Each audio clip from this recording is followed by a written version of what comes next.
안녕하세요. 박서민입니다. 오늘은 학업계획서와 커버레터의 분량에 대해서 알아보도록 하겠습니다. 오늘의 학습 목표입니다. 학업계획서와 커버레터의 분량에 대해 이해할 수 있습니다. 네, 지난 시간에는 제가 학업계획서와 커버레터의 구조에 대해서 말씀드렸는데요. 오늘은 그 분량의 차이에 대해서 말씀드리도록 하겠습니다. 제가 하나는 long version이고 하나는 short version이라고 말씀을 드렸는데요. 어떤 게 long version인가요? 기억나시나요? 학업계획서, cover letter. 자, 50대 50입니다. 둘 중에 하나 뭐죠? 네, 학업계획서가 long version이고요. 그리고 cover letter가 short version입니다. 그러면 일단은 목적에 따라서요. 한 장에서 세 장 정도로 둘 다 서술을 할 수가 있는데요. 보통 학업계획서는 제가 long version이라고 했죠. 그래서 2장에서 3장 내외로 많이 작성을 하고요. 그리고 너무 긴 것보다는 간결하게 작성을 하시는 것이 좋습니다. 여기에서 간결하게라는 것은요. 그냥 짧은 한 장짜리라는 말이 아니고요. 뭐 10장에서 15장짜리 이렇게 긴 게 아니라 한 뭐 2장에서 5장 이 정도의 분량이 되는 것이 좋다는 말입니다. 그리고 또 cover letter보다는요. 길기 때문에 이 말인즉슨 cover letter는 보통은 한 장을 넘기지 않습니다. 그래서 cover letter는 short version이고요. 첫인상은 짧고 강렬한 게 좋겠죠. 그래서 cover letter는 한 장을 넘기지 않는다고 생각하시면 됩니다. 네, 그러면 특히 이렇게 분량이 cover letter는 짧고, 네, cover letter는 짧고, 그리고 SOP, 학업계획서는 좀 더 긴 버전이라고 했는데요. 이것은 굉장히 일반적인 경우고요. 여러분들이 그 전에 꼭 확인하셔야 할 게 있습니다. 지원하는 회사나 학교에 그 분량을 과연 지정을 하고 있는지 혹은 또 다르게 분량 지정을 하고 있는지를 반드시 확인하셔야 합니다.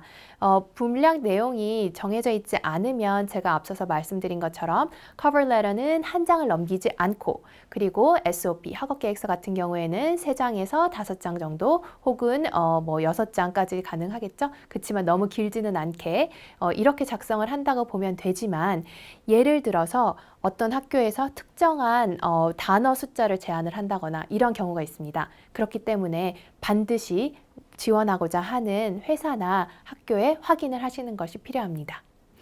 네, 그러면 목표하는 회사나 학교가 굳이 분량 제한을 하지 않는다는 가정하에서요. 그런 경우에 1000단어 혹은 그 이상을 보통은 SOP에서 요구를 합니다. 그렇기 때문에요. 너무 짧은 SOP는 이 사람이 구체적인 계획을 세우고 있는 것인가 아니면은 좀 경험이 더 부족한 것은 아닌가 이러한 인상을 주기 때문에요. 1000단어 이상으로 작성을 하시는 것이 좋고요. 물론 영어로 1000단어 이상입니다.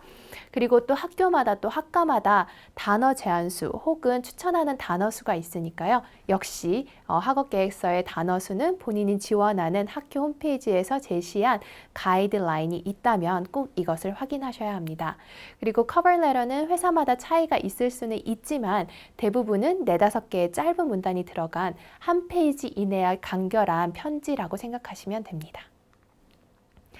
네, 그러면 제가 앞서 말씀드렸듯이 지원하고자 하는 학교와 그 직장의 회사의 분량 확인을 꼭 하셔야 하지만 대부분은 커버레터는 한 장 이하 그리고 또 학업계획서 SOP는 보통 1000단어 이상을 요구한다고 했죠.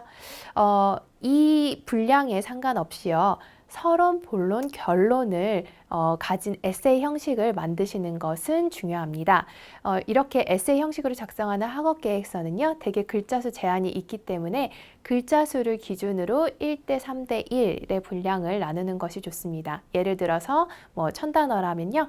앞에 1 정도는 분량이 5분의 1로 나눴을 때, 그쵸? 그러니까 뭐 200단어 정도는 서론으로, 그 다음에 나머지 뭐 3, 600단어 정도는 본론으로, 그리고 1, 나머지 200단어 정도는 결론으로 이렇게 구조를 맞추시는 것이 중요합니다.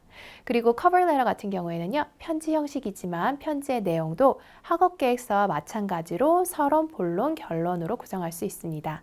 그래서 저희가 지난 시간에 학업 계획서와 커버 레터를 같이 구조를 살펴봤던 이유가 이렇게 편지 글의 형식이 있기 때문에 위아래는 좀 다르지만 그 안에 들어가는 내용은 길고 짧음의 다름이 있을 뿐 비슷하기 때문에 이렇게 서론, 본론, 결론을 또 잘 맞춰서 써주셔야 하고요. 그리고 이 경우에는 문단의 수를 역시 1대 3대 1로 나누거나 아니면 짧기 때문에 1대 2대 1로 나누어서 작성하시는 것이 좋습니다. 네, 오늘은요. 학업계획서 커버 레터의 분량에 대해서 알아보았습니다.